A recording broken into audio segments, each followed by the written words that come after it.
This is where you feel at your most vulnerable, actually swimming into the cage with a great chunk of bait. It's a Dactyosteius! This is what we came for! Oh. Det her er Nigel Marvin. Han er zoolog og ekspert i at takle farlige dyr.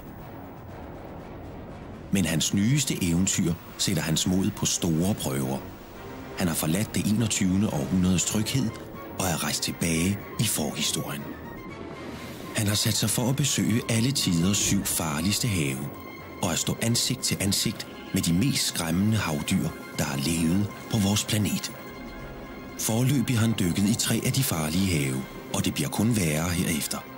Han skal møde ejeren af disse kæber og den farligste haj, der har eksisteret på jorden. Men først skal han slippe væk fra Devonhavet og en panserfisk, der hedder Dactyosteius. He's coming in again, he's fast this time.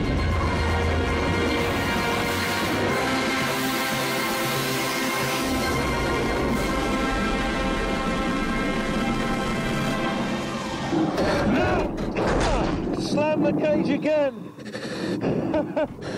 This is getting serious. He really walloped the cage. Dented the bars there. He really wants this bait. I want to win the bet I had with the crew. This sea monster, I'm sure he can slice through chainmail. Look at that, he's coming closer. Oh, God! Nearly wrenched my arm out of the socket.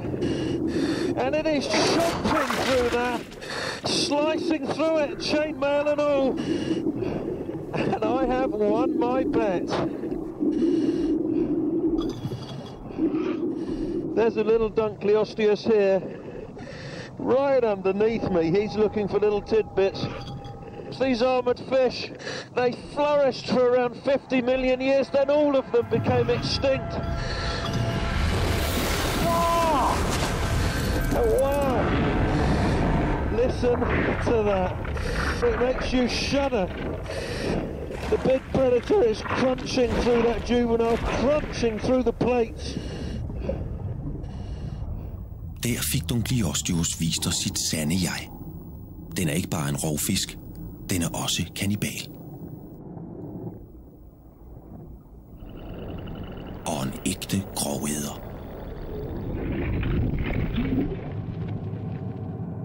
Believe it or not, this is normal behaviour.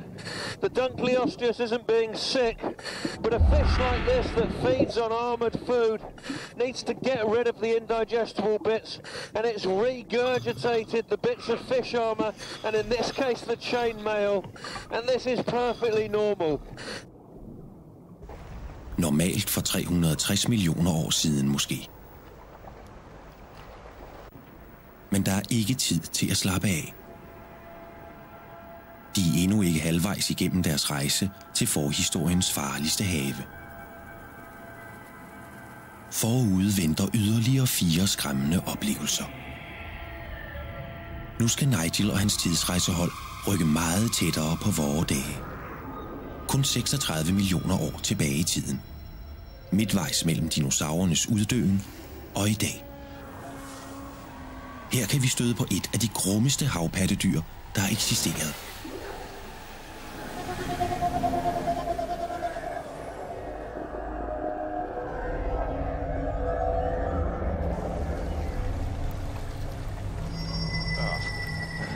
This must be one of the squelchiest of habitats. Mangrove swamps, they're lush, muddy, and there's water everywhere. As far from a desert as you could imagine. But believe it or not, this will one day become the Sahara. I'm on the site of what will become Cairo. And if I stood here for 36 million years, the Egyptians would come and start building pyramids on my head.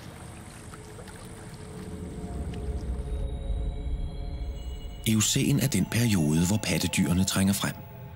De hersker på landjorden, de hersker i havet. Og så er der dem, der hersker i begge elementer.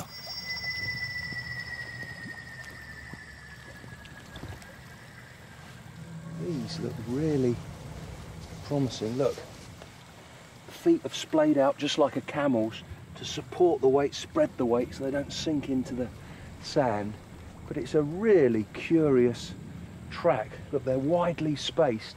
Most animals, when they walk, it's 1 foot in front of the other. It's almost like this animal swings the weight of its body from side to side as it's walking along. This is really weird. So it must be a big, big animal that waddles along. Let me see if I can...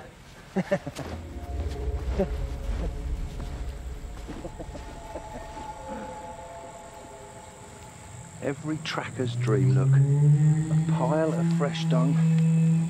It's so fresh you can almost feel the heat emanating off it. The Inuit, it's rumoured that they actually eat bits of dung to learn about the animals they're tracking. I'm going to give that a miss, but oh yeah, if you smell that, it's a really sweet, not too unpleasant, a sweet smell. And I think the animal I'm looking for is a fruit eater. Come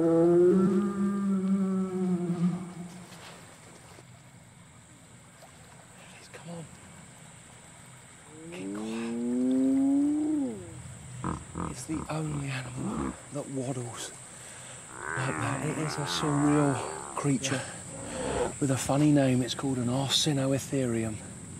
These creatures have extraordinary horns. You can tell this is a male because they splay out. The females, they're much more vertical.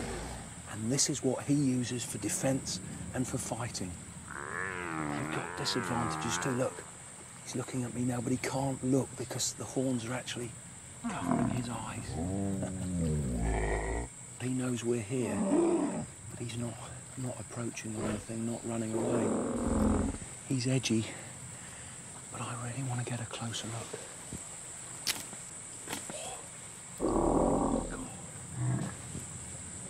I'm going to try something, see whether he'd like to eat something from the 21st century.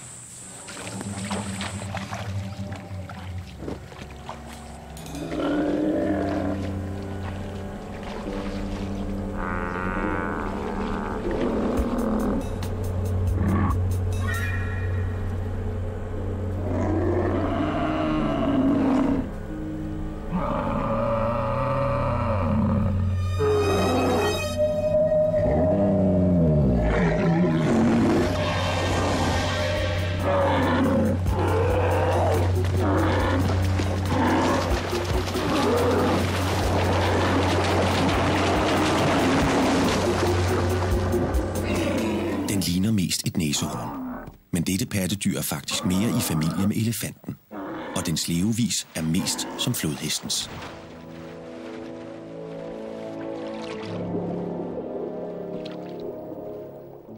Søuhyrer er altså et søuhyre, i hvert fald amfibisk. Der er masser af mad i mangrovesumpen til sådan en stor vegetar, men det er ikke let at leve her. Det, der om morgenen er en strand, er om middagen en lagune. Men Søuhyrer er udviklet til at leve i det voldsomme tidevand. Det er et dyr, der trives lige så godt i vand som på land. Ja, formentlig endnu bedre.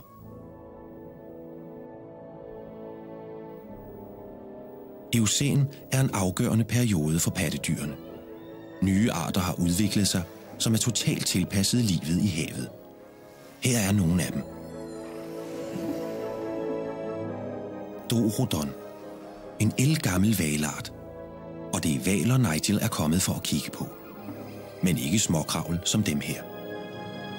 Han er på jagt efter en kæmpe stor og grum hvalart, der æder dorodonner til morgenmad.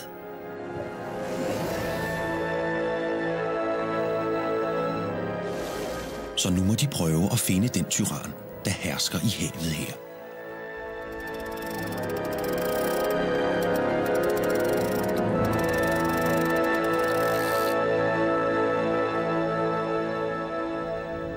We're sailing right here in the middle of the Tethys Sea, which runs between Europe and Africa.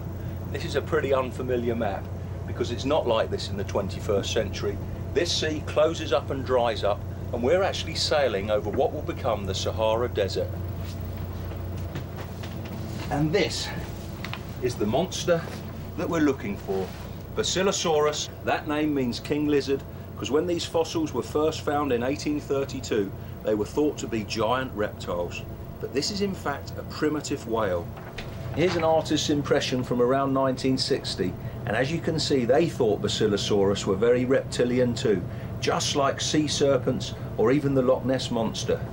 And this skull is what's chilling to me. There's no whales with skulls like this in modern times. Great peg-like teeth at the front of the jaw for seizing prey. Once inside the mouth, the prey is then sliced up by these big teeth at the back, great big cusps at the top. They are for slicing through flesh. This is by far the biggest predator in Eocene seas. Drop the anchor! Men hvordan finder de en? The configuration of the bones in the fossil skulls of Basilosaurus is really good evidence that they can hear pretty well.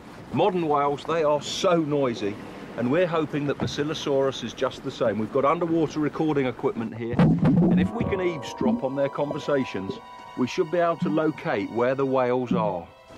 Fingers crossed on this one.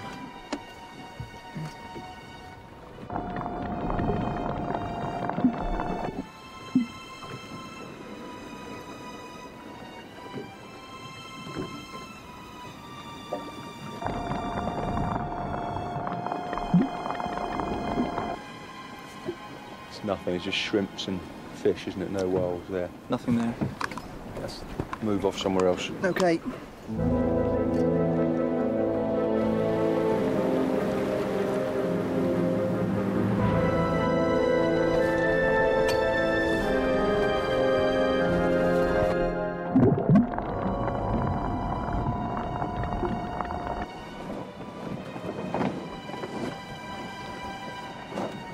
Nigel.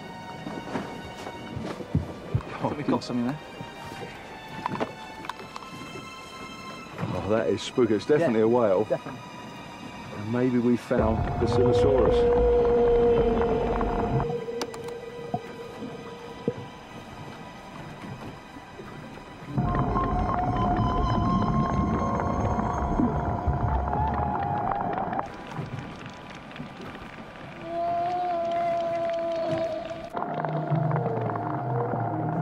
The whale's still in the vicinity, but where is it? The trouble is, sound travels much farther and faster in water than in air, and he could be miles away. So what we need to do is try to entice him to us. That sound, that eerie sound that you're hearing, that's what we recorded earlier, that's his calls, but we're playing them right out into the ocean with a massive speaker, and hopefully he'll think there's another whale in his territory and come towards us.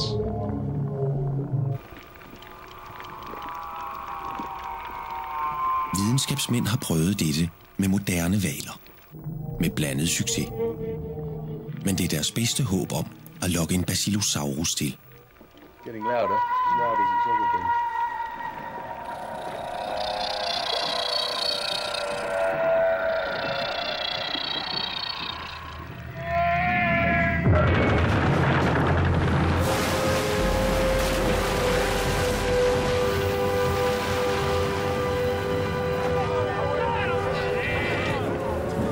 How long these animals are going to hang around. You've got to be fast on this one.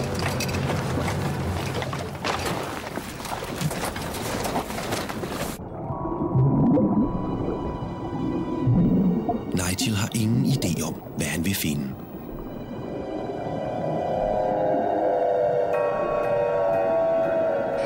So this is exciting. It could come from anywhere beneath me, behind me. So I'm actually using the boat as a shield. This big shape here, it's as though there's a really massive super predator around, so they won't come in too close. They haven't got as big a brain as the modern whales. They're not such social animals. So they may treat a person as prey.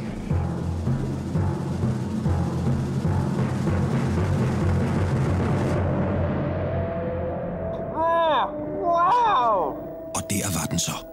Den lange strømlinede skikkelse kunne kun være en Basilosaurus. Men den ligner slet ikke søslangen fra de gamle tegninger. Det er en hval, men helt ulige andre hvaler. Den har ikke spæk. Det er unødvendigt i dette varme vand. Den ligner mest en hval, der har været på slankepiller. And look at this thing. Compare it with the boat, that gives a great idea of scale. And he's over half the length of this 80-foot boat, 50 feet or so. And this really is a fearsome predator. I'm glad I'm next to the boat. I wouldn't fancy being in open water with this one. I wish the sound technician, I wish he'd turn this off. It's really starting to distress the whale. He's coming in close.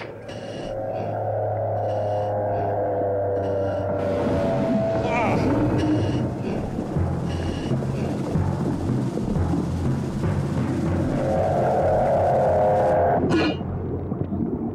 He's actually bitten the speaker off. He's shaking it like a terrier, shaking a rat. So we've lost our speaker, but it doesn't matter. We had a really brilliant view of a basilosaurus. Der er forandringer på vej. Det afrikanske kontinent bevæger sig nordpå mod Europa og Asien, og dette ældgamle hav vil forsvinde. Og Basilosaurus forsvinder sammen med det. Nu rykker vi frem til Pliocæn. Den periode, hvor vores tidligste forfædre begyndte at gå oprejst. Det er forbløffende, hvad der levede i vores have for blot 4 millioner år siden.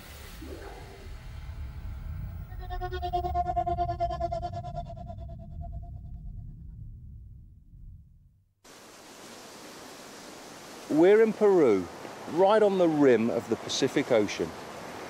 And living out there, there's something terrifying.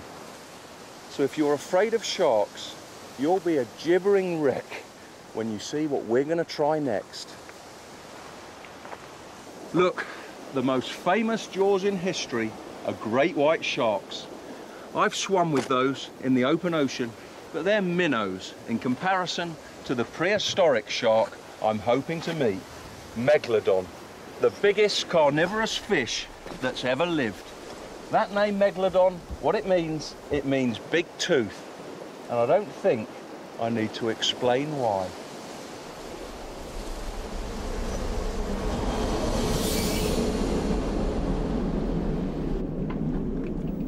Men at jagte en megalodon er så farligt, som noget kan blive. Og besætningen er begyndt at blive bange. Der er stor uenighed om, hvordan de skal gribe sagen an. I think we should head straight out into the deep water. The weather may change. Let's look for the adults. I think we should start with the juveniles. We haven't got enough time to do that. Oh, I think we should go for the smaller ones. Man er usikker på kæmpehajens adfærd, og nogle af dem råder til, at man først studerer små og unge dyr, før man våger at dykke med en voksen. Til sidst må Nigel bøje sig. I'll do one dive with the juveniles, and then I think we ought to head out into the drop-off and try to find the adults. Med hajer handler det om at dykke det rigtige sted. Ligesom unge hvidhajer går de unge megalodoner på lavt vand, fjernt fra de voksne. Delvis for deres egen sikkerheds skyld, men også fordi de jager forskellige bytte. Der burde ikke være voksne dyr her.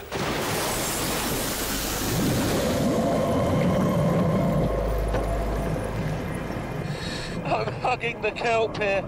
I don't want to be caught out in open water. Big predators, they don't like going into dense weed like this. The other thing is I'm hoping to find the creatures that juvenile megalodon prey on. And they are the oddest of creatures. There, Odontocetops leptodon. That name is a mix of Greek and Latin, and it means the whale that walks on its teeth. And if it turns towards us, you can see why. One tusk is about a foot long, but on the other side, the right-hand side, look at that. It's about 3 feet long, and the males probably use those for jousting with each other in the breeding season, just like narwhals. Slurping sounds, they are superb. Flipping heck, look!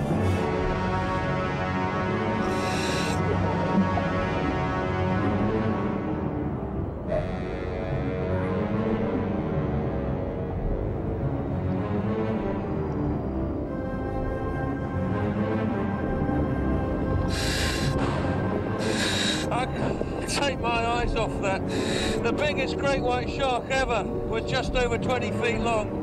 That thing, It must be just 3 years old, and that's that size already. Og en voksen megalodon vil veje 20 gange så meget som den her. Nigel kan få en interessant dykning ud af det.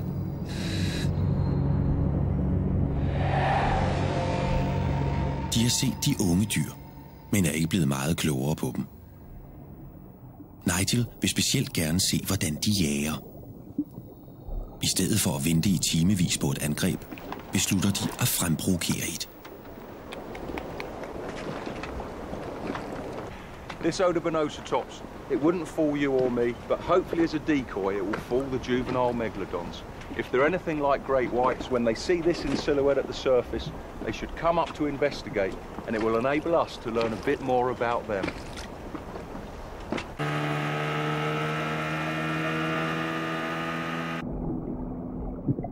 Deres dukke svømmer ikke så godt som en rigtig Odobenocetops.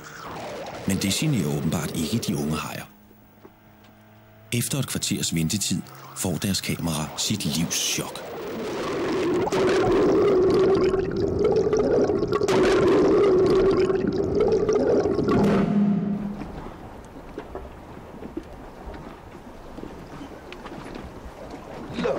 What's happened to the decoy? Did it hit it from below? Straight up underneath. You can see the damage that was done here. It seems that Megalodon has one of the same hunting techniques as great white sharks. What they do, they can't afford to be injured by their prey. They sneak up from below, make a devastating attack, and the power of that big fish, well, look what it's done to this decoy. This is obviously weaker than a real animal, real sinew and muscle, so that's why it smashed it in two. But if this was a real animal, it would of course bleed to death. Then the shark would come in when it was really weak and then make the final coup de grace. Megalodonen er formentlig i familie med vore dages hvidhajer. Og de ved nu, at de unge dyr angriber deres bytte på samme måde. Men hvad med de voksne? Hvordan jager de? Og hvilke dyr æder en haj, som er over 15 meter lang? De sejler båden nogle kilometer til havs, væk fra de unge dyr. Nu er tiden inde til at møde et ægte uhyre.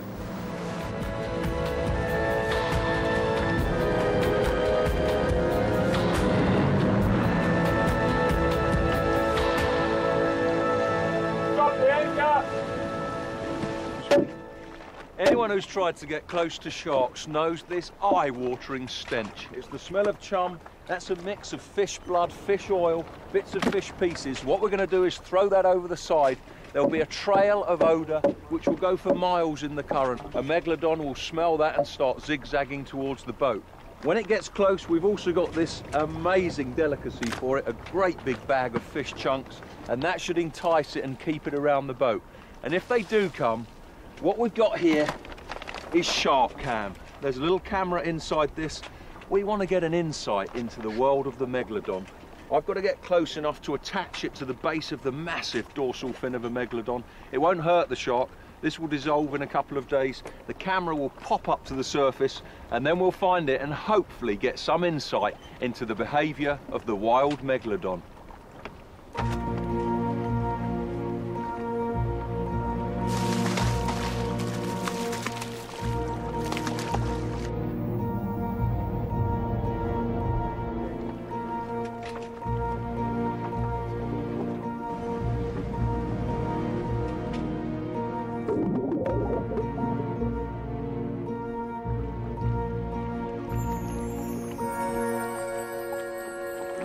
There's something to the left over there. You sure? Yeah, I'm pretty certain.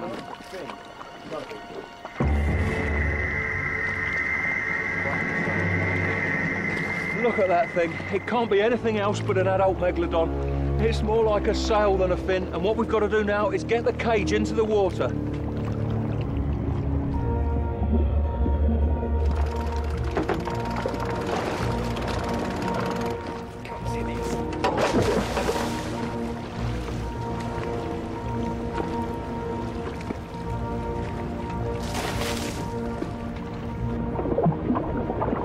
You can see the blood and the fish oil leaking out of the chum bag. I need to be really prepared for this with the camera. We may only get one chance at it. Who knows how long the megalodon's going to hang around.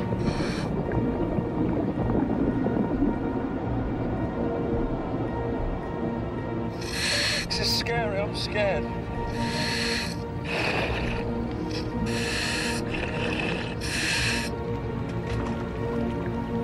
Look, it's coming straight for the cage.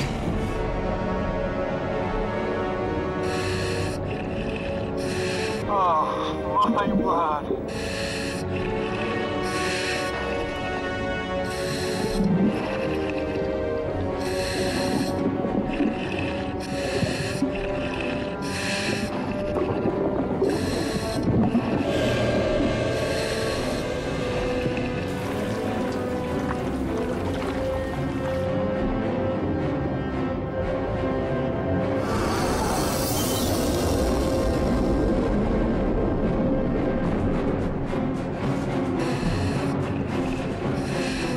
Prepares you for this.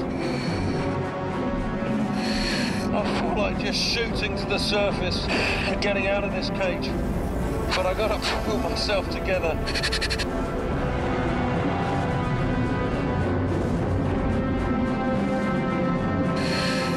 I must admit, I am really scared of this.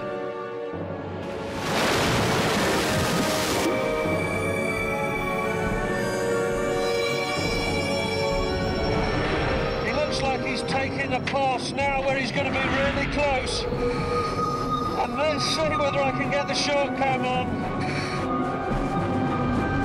Oh, missed that time.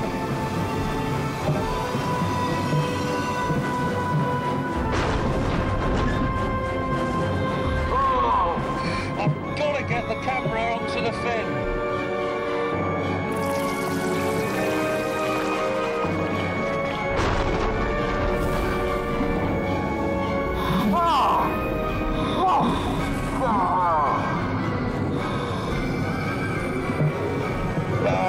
This is hopeless. This is harder than I thought. The fin is just too high.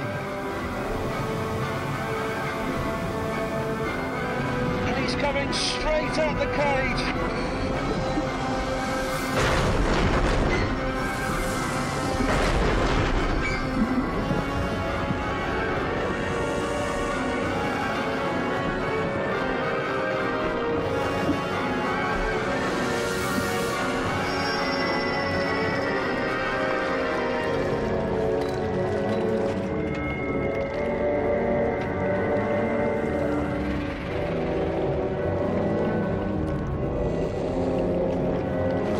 Can't attach the camera from the cage, so I'm going to try from this platform.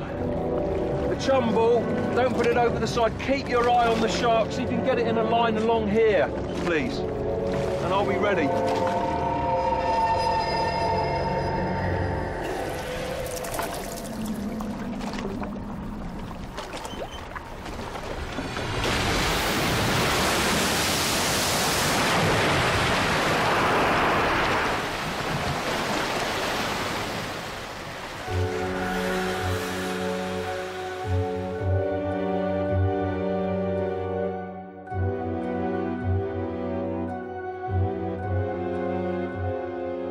Læs om søuhyrer og spil på kidstv2.dk.